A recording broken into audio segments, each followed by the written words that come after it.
Traveling, it leaves you speechless, then turns you into a storyteller. യാത്രകൾ നിങ്ങളെ ആദ്യം ഒരു മൗനിയാക്കും, പിന്നീട് ഒരു കഥ പറച്ചിലുകാരനാക്കും എന്ന് പറഞ്ഞത് ലോക പ്രശസ്ത സാഹസിക സഞ്ചാരി ഇബ്നു ബത്തൂത്തയാണ്. 2021 ആരംഭിച്ച എൻ്റെ യാത്രകൾ ചെറു കഥകളായി ഞാൻ പറഞ്ഞു തുടങ്ങിയത് 2023 അവസാന മാസങ്ങളിൽ മാത്രമാണ്. 3 വർഷം ദൈർഘ്യമുള്ള മൗനമാണ് എന്നിലൊരു കഥ പറച്ചിലുകാരനെ രൂപപ്പെടുത്തിയത് എന്ന് പറയാം. പിന്നീട് ഞാൻ ഇന്നുവരെ പറഞ്ഞു വെച്ച കഥകൾ നമ്മുടെ രാജ്യത്തിൻ്റെ വൈവിധ്യങ്ങളെക്കുറിച്ചുള്ളവയാണ്. ഉൾഗ്രാമങ്ങളിലെ മനുഷ്യരെയും അവരുടെ ജീവിതങ്ങളെയും കുറിച്ചാണ്. അവരുടെ നിഷ്കളങ്കമായ സ്നേഹത്തെയും ആതിഥ്യ മര്യാദകളെയും സംബന്ധിച്ചാണ്. ഇനി ഞാൻ എൻ്റെ കഥ പറയാം. 2020 ഞാൻ മർക്കസ് നോളജ് സിറ്റിയിൽ ജോലി ചെയ്തുകൊണ്ടിരിക്കുകയാണ്. എൻ്റെ ജോലിയുടെ ഭാഗമായി ഒരു യാത്ര ഇന്ത്യയുടെ വടക്കുകിഴക്കൻ സംസ്ഥാനങ്ങളിലേക്ക് തരപ്പെടുന്നത്. അതിൻ്റെ ഭാഗമായി വിവിധ സംസ്ഥാനങ്ങളിലെ സംസ്കാരങ്ങളെയും ജീവിത രീതികളെയും കുറിച്ച് ഞാൻ പഠിക്കാൻ ആരംഭിച്ചു. നിർഭാഗ്യവശാൽ ആ യാത്ര മുടങ്ങിപ്പോയി.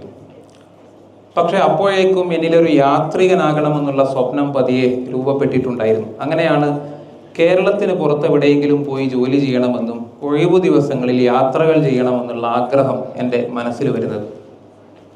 നിരവധി കമ്പനികളുടെ ഇൻ്റർവ്യൂകൾ അറ്റൻഡ് ചെയ്തു.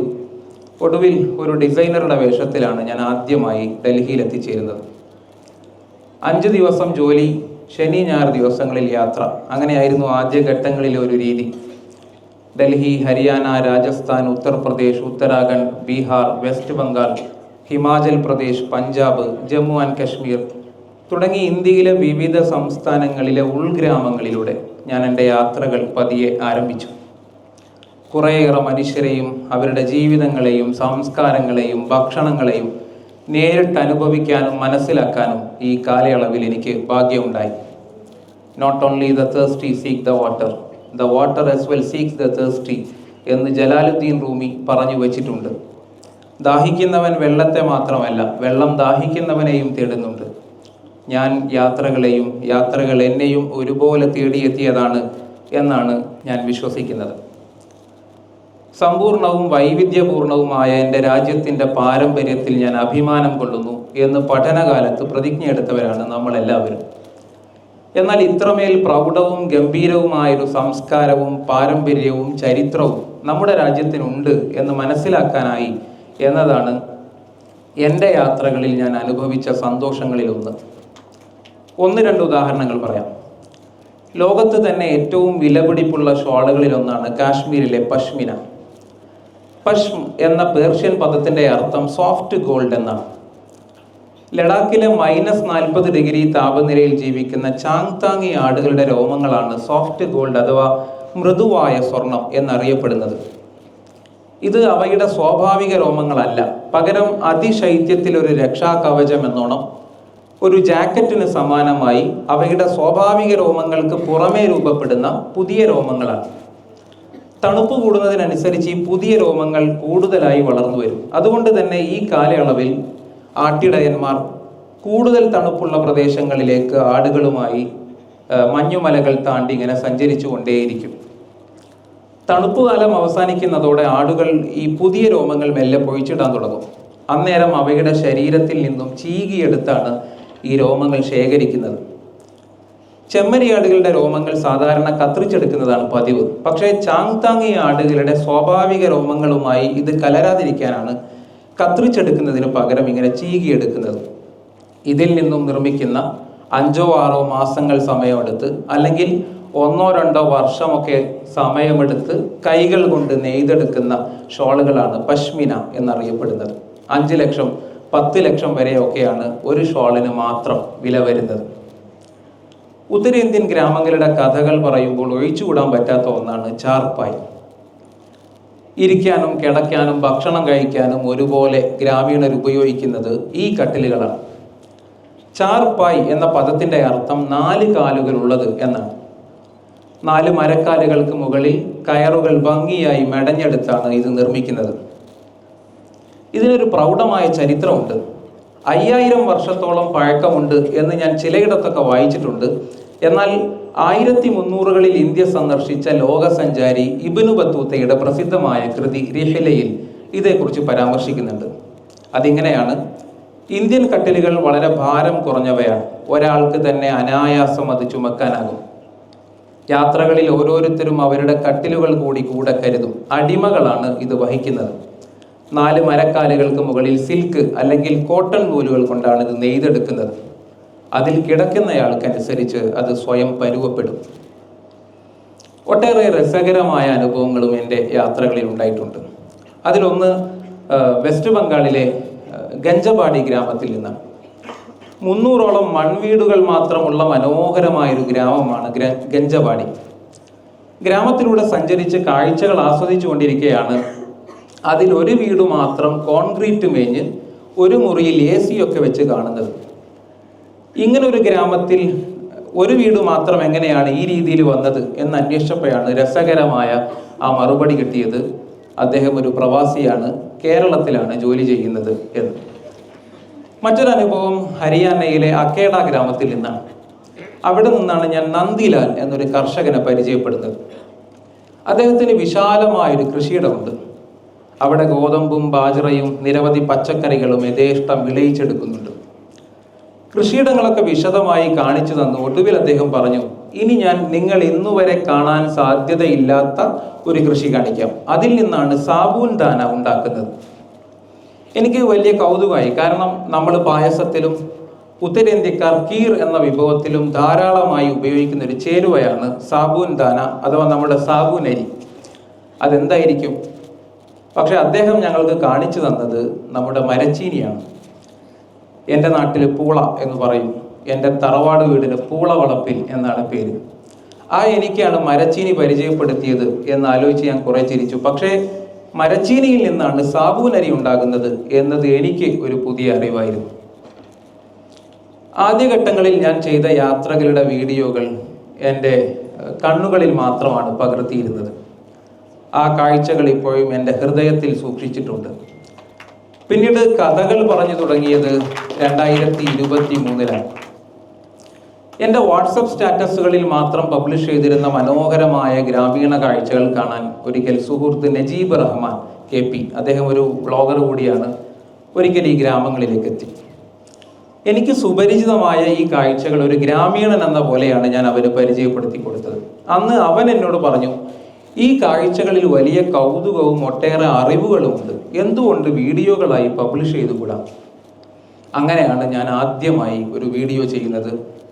ചാണകം എങ്ങനെയാണ് വിറകായി മാറുന്നത് എന്നതായിരുന്നു ആദ്യത്തെ വീഡിയോ. ഉത്തരേന്ത്യൻ ഗ്രാമങ്ങളിൽ ഭക്ഷണം പാചകം ചെയ്യാൻ ഗ്രാമീണർ ചാണകമാണ് വിറകായി ഉപയോഗിക്കുന്നത്.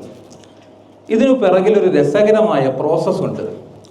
ചാണകവും ഗോതമ്പിൻ്റെ വൈക്കോലും നിശ്ചിത അളവിൽ മിക്സ് ചെയ്ത് അതൊരു പത്തിരി പോലെ പരത്തി ഉണക്കിയിടുന്നു.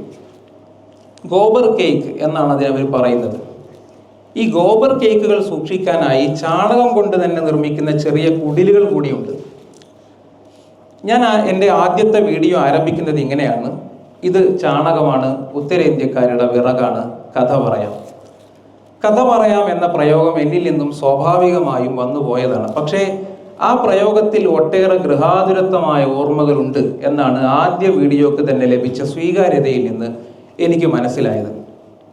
വല്യമ്മമാരുടെയും മുത്തശ്ശിമാരുടെയും ഒക്കെ കഥകൾ കേട്ടു ശീലിച്ചതാണ് നമ്മുടെയൊക്കെ കുട്ടിക്കാലം. എന്നാൽ ഇത്രയേറെ മുതിർന്നിട്ടും കഥകൾ കേൾക്കാൻ ആഗ്രഹിക്കുന്ന ഒരു ബാല്യം നമ്മുടെയൊക്കെ ഉള്ളിൽ ഇപ്പോഴും ഉണ്ടെന്നാണ് 180 ചെറു കഥകൾ പിന്നിടുമ്പോൾ എനിക്ക് മനസ്സിലാവുന്നത്. ഞാൻ പറയുന്ന കഥകളിൽ വലിയൊരു ശതമാനം ഗ്രാമങ്ങളിലേക്ക് ചുരുങ്ങിയതിന് പിറകിൽ അവിടെ നിന്നും ഞാൻ അനുഭവിച്ച നിഷ്കളങ്കമായ സ്നേഹവും ആതിഥേയത്വമാണ് കാരണം. ഗ്രാമീണരുടെ വിരുന്നുകളിലും വിവാഹ സദസ്സുകളിലും ഒരു വീട്ടുകാരൻ എന്ന പോലെ പലപ്പോഴും ഞാൻ പങ്കെടുത്തിട്ടുണ്ട്. അവരുടെ വീടുകളിൽ അന്തി ഉറങ്ങിയിട്ടുണ്ട്. കൃഷിയിടങ്ങൾ സന്ദർശിക്കുമ്പോൾ അവർക്ക് വേണ്ടി കൊണ്ടുവന്ന ഭക്ഷണം പോലും നൽകി പലരും എന്നെ സ്വീകരിച്ചിട്ടുണ്ട്. ജാതി മത ഭേദമന്യേ എല്ലാ മനുഷ്യരിൽ നിന്നും ഈ സ്നേഹം ഞാൻ ആവോളം ഏറ്റുവാങ്ങിയിട്ടുണ്ട്. 10 സെന്റ് ഭൂമിയിൽ 10 തരം കൃഷികൾ ചെയ്യുന്ന ഗോവിന്ദയുടെയും അമ്മയുടെയും ഒരു കഥ ഞാൻ പറഞ്ഞിട്ടുണ്ടായിരുന്നു. പുല്ലുമേഞ്ഞ അവരുടെ വീട്ടിലേക്ക് എന്നെ സ്വീകരിച്ചത് അവരുടെ എരുമയിൽ നിന്നുള്ള ഒരു ഗ്ലാസ് പാലും അവരുടെ കൃഷിയിടത്തിലെ പച്ചക്കറികൾ കൊണ്ടൊരു സാലഡും നൽകിയാണ്. ഇത്തരം ഹൃദ്യമായ ഒട്ടേറെ അനുഭവങ്ങളിലൂടെയാണ് ഞാൻ എൻ്റെ യാത്രകൾ തുടരുന്നത്. എൻ്റെ അനുഭവത്തിൽ നിന്നും ഒരു കാര്യം പറയാം. പരസ്പരം വിദ്വേഷങ്ങളില്ലാത്തിടത്തോളം കാലം നമുക്കിടയിലെ വിയോജിപ്പുകൾക്ക് പോലും വല്ലാത്ത സൗന്ദര്യമുണ്ട്. കവി പറയുന്നത് ഇങ്ങനെയാണ്: Chaman may ഇഖ്തിലാത്തെ റംഗ് ബൂസെ Baat ബൻതി high, Chaman may ഇഖ്തിലാത്തെ റംഗ് ബൂസെ Baat ബൻതി high, ഹമീ ഹം ഹേ തോ ക്യാ ഹം ഹേ, തുമീ തും ഹോ തോ ക്യാ തും ഹോ. പൂന്തോട്ടങ്ങളുടെ സൗന്ദര്യം എന്നത് പൂക്കളിലെ വൈവിധ്യങ്ങൾക്കനുസരിച്ചാണ്. അതുകൊണ്ട് ഞാൻ നീ എന്നതിനപ്പുറം നമ്മൾ എന്ന പ്രയോഗത്തിലേക്ക് വരിക എന്നാണ് സാരം. യാത്രകളിൽ എന്നെ ഏറെ വേദനിപ്പിച്ചത് ഗ്രാമങ്ങളിലെ വിദ്യാഭ്യാസ പിന്നാക്കാവസ്ഥയാണ്. ഒരു വാർത്ത കാണിക്കാം. ഇസ് സാൽ ഹരിയാന മേ 31,068 വിദ്യാർത്ഥിയോ ने बीच में छोड़ी पढ़ाई. ഇക്കഴിഞ്ഞ വർഷം ഹരിയാനയിൽ പഠനം ഉപേക്ഷിച്ചത് 31,068 കുട്ടികളാണ് എന്നാണ് കണക്ക്. ഈ ഒരൊറ്റ വാർത്ത മാത്രം മതിയാകും ഞാൻ പറയുന്നതിൻ്റെ ആഴം നിങ്ങൾക്ക് മനസ്സിലാവാൻ. ഒരിക്കൽ ഹരിയാനയിലെ ഒരു ഉൾഗ്രാമത്തിൽ അവിടുത്തെ സർക്കാർ സ്കൂൾ സന്ദർശിക്കാൻ എനിക്ക് അവസരമുണ്ടായി. അന്ന് സ്കൂളിലെത്തിയിരിക്കുന്നത് ആകെ 30 കുട്ടികളാണ്. 500-ലേറെ കുട്ടികൾ അഡ്മിഷൻ എടുത്ത സ്കൂളിൽ ദിനേന വരുന്നത് 50-ൽ താഴെ മാത്രം കുട്ടികളാണ് എന്നാണ് അധ്യാപകർ പറയുന്നത്. ഈ കുട്ടികളെ തിരികെ സ്കൂളിൽ എത്തിക്കാൻ നിങ്ങൾക്കെങ്കിലും സാധിക്കുമോ എന്ന അധ്യാപകരുടെ ദയനീയമായ ചോദ്യത്തിൽ നിന്നാണ് ആ ഗ്രാമത്തിൽ ആദ്യമായി ഞാൻ ഒരു ലേണിംഗ് സെന്റർ ആരംഭിക്കുന്നത്. ഡൽഹിയിലെ എൻ്റെ പഠനം ഉപേക്ഷിച്ച് ഈ പ്രവർത്തനങ്ങളിലേക്ക് ഞാൻ പൂർണ്ണമായും മാറിയത് അങ്ങനെയാണ്. പിന്നീട് വിവിധ ഘട്ടങ്ങളിലായി വേറെയും ഗ്രാമങ്ങളിൽ ലേണിംഗ് സെന്ററുകൾ തുറന്നു. കുട്ടികളെ സമീപത്തെ സർക്കാർ സ്കൂളുകളിലേക്ക് എത്തിക്കാനുള്ള ശ്രമങ്ങൾ ആരംഭിച്ചു. നിലവിൽ 4 സംസ്ഥാനങ്ങളിലായി 30 ലേണിംഗ് സെന്ററുകൾ ആരംഭിക്കുന്നു. വിവിധ മൾട്ടിനാഷണൽ കമ്പനികളുമായി ചേർന്നും അല്ലാതെയും ബാക്ക് ടു സ്കൂൾ പ്രോഗ്രാമുകൾ ഈ ലേണിംഗ് സെന്ററുകൾ കേന്ദ്രീകരിച്ച് വളരെ ഭംഗിയായി നടന്നു വരികയാണ്. ഹൃദ്യമായ ഒരു അനുഭവം പറയാം. ഹരിയാനയിലെ ദാന ഗ്രാമത്തിൽ പ്രവർത്തിക്കുന്ന ഞങ്ങളുടെ ലേണിംഗ് സെന്ററിലെ അധ്യാപകൻ ഒരിക്കൽ എന്നെ വിളിക്കുന്നു. ഉസ്താദെ, നാളെ ഒരു വിരുന്നുണ്ട്, നിങ്ങൾ കൂടി വരണം. ഞാൻ പോയി. വളരെ ചെറിയൊരു വീടാണ്. അല്പം ഗോതമ്പ് റൊട്ടിയും ഇത്തിരി പച്ചക്കറിക്കറിയും അല്പം സാലഡും മാത്രമാണ് വിഭവങ്ങൾ. പക്ഷെ ആ വിരുന്നിന് പിറകിൽ ഒരു കഥയുണ്ടെന്ന് അവിടെ എത്തിയപ്പോഴാണ് ഞാൻ അറിയുന്നത്. 3 മാസങ്ങൾക്ക് മുൻപാണ് ആ ഗ്രാമത്തിലൊരു ലേണിംഗ് സെന്റർ ഞങ്ങൾ ആരംഭിച്ചത്. അവിടെ പഠിക്കുന്ന തൻ്റെ കുട്ടിയിൽ പ്രകടമായ മാറ്റങ്ങളുണ്ടത്രേ. ഹിന്ദി, ഇംഗ്ലീഷ് പദ്യങ്ങളൊക്കെ ചൊല്ലുന്നുണ്ട്. അക്ഷരമാലകൾ കൃത്യമായി പഠിച്ചിട്ടുണ്ട്. ഗ്രാമത്തിലെ മറ്റു കുട്ടികളിൽ നിന്ന് വിഭിന്നമായി വൃത്തിയിൽ വസ്ത്രം ധരിക്കുന്നുണ്ട്. ഈ മാറ്റങ്ങളുടെ സന്തോഷത്തിൽ ഒരുക്കിയ വിരുന്നാണ് എന്നാണ് അദ്ദേഹം പറഞ്ഞത്. എൻ്റെ യാത്രകളിൽ എനിക്ക് ഇന്നുവരെ ലഭിച്ച ഭക്ഷണങ്ങളിൽ ഏറ്റവും ഹൃദ്യവും രുചികരവുമായത് ഹരിയാനയിലെ ദാന ഗ്രാമത്തിലെ ആ കൊച്ചു വീട്ടിൽ നിന്നുള്ളതാണ് എന്ന് ഞാൻ ഹൃദയപൂർവ്വം ഓർത്തെടുക്കുകയാണ്. സാമ്പത്തികമായി ഏറെ പിന്നാക്കം നിൽക്കുന്ന ഈ ലേണിംഗ് സെന്ററുകളിലെ കുട്ടികൾക്കായി ഒരു റെസിഡൻഷ്യൽ സ്കൂൾ ആരംഭിക്കണം എന്ന ആഗ്രഹത്തിൽ നിന്നാണ് ഹരിയാനയിലെ സുഡാക്കയിൽ സുക്കൂൻ റെസിഡൻഷ്യൽ സ്കൂൾ എന്ന പേരിൽ ഒരു ക്യാമ്പസ് 8 മാസങ്ങൾക്ക് മുൻപ് നിർമ്മാണം ആരംഭിച്ചത്. 3 നിലകൾ പൂർത്തീകരിച്ച് അകത്ത് സൗകര്യങ്ങൾ ഭാഗികമായി മാത്രം ക്രമീകരിച്ച് വളരെ പരിമിതമായ സൗകര്യങ്ങളിൽ ഈ അധ്യയന വർഷം തന്നെ ഉത്തരേന്ത്യയിലെ 6 സംസ്ഥാനങ്ങളിൽ നിന്നുള്ള 60 കുട്ടികൾക്ക് അഡ്മിഷൻ നൽകാൻ ഞങ്ങൾക്ക് സാധിക്കും. പണി പൂർണ്ണമായും പൂർത്തീകരിച്ച് കൂടുതൽ കുട്ടികൾക്ക് താമസിച്ചു പഠിക്കാനും ഡേ സ്കോളേഴ്സിനും സൗകര്യങ്ങൾ ഒരുക്കണം. സമീപത്തൊരു ഗേൾസ് ഹോസ്റ്റൽ കൂടി സംവിധാനിക്കണം. റെസിഡൻഷ്യൽ സ്കൂളുകൾ സമീപ സംസ്ഥാനങ്ങളിലേക്ക് കൂടി വ്യാപിപ്പിക്കണം. അങ്ങനെ സ്വപ്നങ്ങളേറെയുണ്ട്. എൻ്റെ യാത്രകളും കഥകളും ഒപ്പം വിദ്യാഭ്യാസ പ്രവർത്തനങ്ങളും ഇനിയും തുടരും.